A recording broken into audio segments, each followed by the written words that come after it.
नहीं है, बैरवा नहीं है, और बाबा साहब महार भी नहीं है। बाबा साहब कौन है?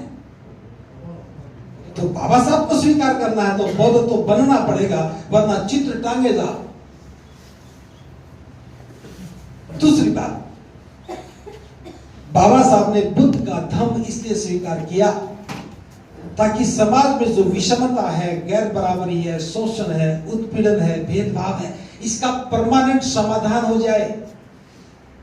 क्योंकि बाबा साहब कहते हैं कि बौद्ध धर्म में इसलिए पसंद करता हूं क्योंकि इसमें समता है, इसमें बंधुता है, इसमें करुणा है, इसमें भाईचारा है, स्वतंत्रता है, न्याय है। जो करुणा, मैत्री, स्वतंत्रता और न्याय की अवधारणा पर टिका है, इसलिए मैं इसे पसंद करता हूं। और हमारी पसंद, मैं फला जाति का हूं, वो फला जाति का है, मेरी जाति बड़ी है, उसकी जाति छोटी है। इस जातियों के डेंटिंग पेंटिंग में ही अपनी शक्ल बदल के देख रहे हैं। बाबा साहब को मानने का मतलब था जातियों के अस्तित्व को नकार देना, जाति की व्यवस्था से बाहर चले जाना। जाति की तो बहुत बड़ी बात है, हम तो बारात जाने का लोग भी नहीं छोड़ पाए। लड़के की शादी होगी तो घोड़ी पर बैठेंगे, जिद करते हैं, वो बाबा साहब के अनुयायी हो सकते हैं क्या? जो बाराती बन के जाते हैं वो बाबा साहब के अनुयायी हो सकते हैं? जो शादी में दावत खाते हैं और जिसके घर में दावत खाते हैं उसको कर्जदार बना देते हैं, क्या वो बाबा साहब के अनुयायी हो सकते हैं? बस यही बात समझानी थी। हम गलत ट्रैक पर चल रहे हैं और अब सही ट्रैक पर आएंगे तो बहुत सारे खतरे किसी और से नहीं, हमें अपने आप से होंगे। और अपने आप से खतरा क्या है? जीभ का स्वाद छोड़ देंगे जिस दिन। आप आज ही दावत खाना, बारात में जाना बंद करने की घोषणा कर दीजिए, और मैं विश्वास के साथ कहता हूं राजस्थान से हम उत्पीड़न और जुल्म को सदा के लिए बंद कर देंगे।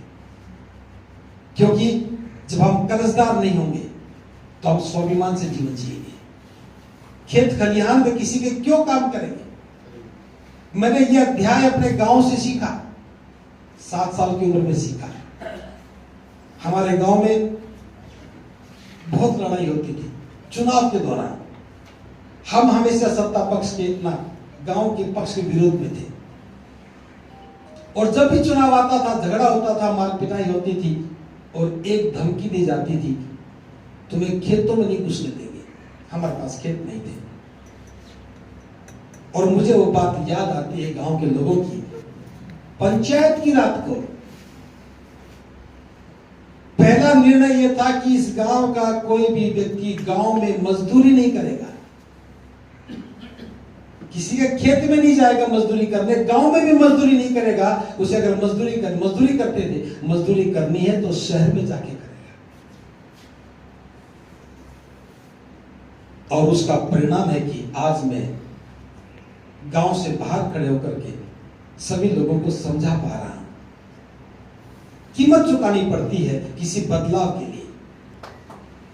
हमारे गांव में हम मजदूरी नहीं करते थे, शहर में मजदूरी करते थे, और मैंने उस दौर को देखा है। हमारे साथ पढ़ने वाले लड़के पैंट शर्ट दबा करके, बेल्ट बांध करके, साइकिल लेकर के मजदूरी के लिए जाते थे, और वहां जाकर के कपड़े बदल करके काम करते थे, फिर कपड़े बदल के वापस आते थे, कहते थे कि हम बाबा साहब के अनुयायी हैं। तो सम्मान और स्वाभिमान का पाठ पढ़ा। अब आज समझ में आया कि हम परंपराओं के पीछे लगे हैं, बड़ी बड़ी दावत करते हैं, कर्ज लेके करते हैं। जिस भाई ने कर्ज लिया है वो सारी उम्र ब्याज चुकाता है, किसी से कर्ज लेता है, उसके खेत खलिहान में काम करता है, उसकी पत्नी, उसके बच्चे खेत में जाते हैं तो उनके साथ दुराचार भी होता है, शोषण भी होता है, उत्पीड़न भी होता है, और हम सारे लोग गुनाहगार हैं जो दावत खाते हैं, बारात में जाते हैं।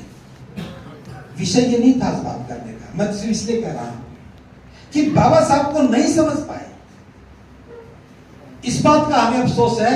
और बाबा साहब समझ में आ जाते हैं तो बाबा साहब के साथ सामने बुद्ध ही खड़े पाते हैं। आज हमें, मैं जानता हूं मैं बौद्धों में बात नहीं कर रहा हूं, हम भी एक झूठा जीवन जी रहे हैं। हम अपनी जाति के लोगों को बौद्ध मान करके काम कर रहे हैं, और सारे भिक्षु क्या कर रहे हैं? अभी देश में भिक्षु बने नहीं है, वो सारे बौद्ध पुरोहित बने हैं, अबौद्ध पुरोहित। मैं एक सवाल छोटा सा कर रहा हूं आप लोगों से, भिक्षु कौन कब बनता है? जो घर त्याग करता है, घर का त्याग करता है, परिवार से रिश्ता तोड़ता है, संपत्ति का त्याग करता है, त्याग करता है, तो वो भिक्षु बनता है। फिर भिक्षु की ट्रेनिंग होती है। बुद्ध की देशनाएं जो भिक्षु को दी गई वो बंधन मुक्त करने की थी, भय मुक्त करने की थी और ऊपर उठ करके एक श्रेष्ठ जीवन जीने की थी।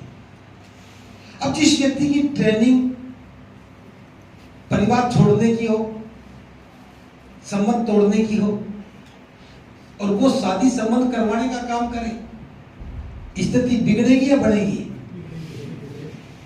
वो सारे भिक्षु गुनाहगार हैं जो शादी करवाते हैं। मैं जानता हूं बहुत बड़ा खतरा है। भिक्षुओं से शादी करवाना बंद करो। भिक्षुओं से सिर्फ धर्म देश ना सुनो। भिक्षु प्रचारक की भूमिका में होना चाहिए, पुरोहित की भूमिका में बिल्कुल नहीं होना चाहिए। यह आंदोलन केवल उपासकों को बौद्ध बनाने का नहीं है, भिक्षुओं को भी भिक्षु बनाने का आंदोलन है। भिक्षुओं को भिक्षु बनाने का आंदोलन चलाना कोई आसान काम नहीं है। मैं ये बात इसलिए कह रहा हूं, राजस्थान इसलिए चुना गया है, राजस्थान में कंटामिनेशन बहुत कम है। कंटामिनेशन समझते ना, मिलावट। उत्तर प्रदेश में बड़ी पैमाने पे मिलावट है, मध्य प्रदेश में तो और ज्यादा मिलावट है, महाराष्ट्र